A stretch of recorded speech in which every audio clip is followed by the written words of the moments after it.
Hi friends, welcome back to Javacharam Cooking and இயேசு கிறிஸ்துவின் சமாதானம் உங்கள் இல்லங்களில் தங்கட்டும். எல்லாரும் நல்லா இருக்கீங்களா ஃப்ரெண்ட்ஸ் இன்னைக்கு நம்ம வீடியோல என்ன பார்க்க போறோம் அப்படின்னா ரொம்பவே சூப்பரான சுவையான மற்றும் ஆரோக்கியமான நெத்திலி கருவாட்டு பொரியல் எப்படி வைக்கிறதுன்னு பார்க்க போறோம். எங்க அத்தை செஞ்ச இந்த கருவாட்டு பொரியலை நீங்களும் இதே ஸ்டைல்ல செஞ்சு உங்க வீட்டுல உள்ளவங்க எல்லாத்தையும் அசத்துங்க ஃப்ரெண்ட்ஸ். உங்க எல்லாருக்குமே ரொம்பவே பிடிக்கும், ரொம்ப சூப்பரா இருக்கும். ஸோ வாங்க ஃப்ரெண்ட்ஸ் வீடியோக்குள்ள போகலாம். வீடியோக்குள்ள போறதுக்கு முன்னாடி அந்த ரெட் கலர் சப்ஸ்கிரைப் பட்டனை கிளிக் பண்ணிக்கோங்க. கூடவே இந்த பெல் ஐக்கானையும் பிரஸ் பண்ணி ஆளுங்கிற ஆப்ஷனையும் கிளிக் பண்ணிக்கோங்க ஃப்ரெண்ட்ஸ். அப்பதான் நான் போடுற வீடியோஸ் உங்களுக்கு கன்யூஸா வந்துகிட்டே இருக்கும். வாங்க ஃப்ரெண்ட்ஸ் வீடியோக்குள்ள போகலாம். ஃப்ரெண்ட்ஸ் இந்த சுவையான குச்சி கருவாட்டு பொரியல் செய்யறதுக்கு சின்ன வெங்காயத்தை தோல் நீக்கி ரெண்டா கீரி எடுத்து வச்சுக்கோங்க.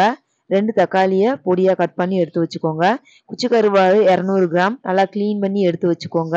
1/2 ஸ்பூன் சீரகம், அப்புறம் பச்சை மிளகா 4-5 கீரி எடுத்து வச்சுக்கோங்க. கடாயை அடுப்புல வச்சு தேவையான அளவு நல்லெண்ணெய் எடுத்துக்கோங்க. அதுதான் ரொம்ப ருசியா இருக்கும். எண்ணெய் நல்லா காஞ்சதும் எடுத்து வச்சிருந்த பச்சை மிளகாய போட்டு தொடர்ந்தாப்புல கட் பண்ணி வச்சிருக்க வெங்காயத்தையும் போட்டு எடுத்து வச்சிருந்த சீரகத்தையும் போட்டுக்கோங்க. இதை லேசா கிளறி விட்டுக்கோங்க. ஒரு 5 நிமிஷம் கழிச்சு நம்ம கிளீன் பண்ணி எடுத்து வச்சிருக்கக்கூடிய அந்த குச்சி கருவாடை இதுல சேர்த்துக்கலாம். இதை லேசா மிக்ஸ் பண்ணி விட்டுக்கோங்க. இப்போ தேவையான அளவு உப்பு சேர்த்துக்கோங்க. உப்பு சேர்த்து நல்லா மிக்ஸ் பண்ணி விட்டுக்கோங்க. இப்போ ஒரு 5 நிமிஷம் கழிச்சு கட் பண்ணி வச்சிருக்கக்கூடிய தக்காளியை இதுல சேர்த்து இதையும் நல்லா மிக்ஸ் பண்ணி விட்டுக்கோங்க. கொஞ்ச நேரத்திலேயே அந்த தக்காளி எல்லாம் நல்லா சுருள வதங்கி சுவையான ரொம்பவே ஆரோக்கியமான குச்சி கருவாட்டு பொரியல் நொடியில ரெடி ஆயிரும் ஃப்ரெண்ட்ஸ். பார்க்கவே சூப்பரா இருக்கு பாருங்களேன். ஒயிட் ரைஸ் மட்டும் வடிச்சிட்டிங்கன்னா போதும்.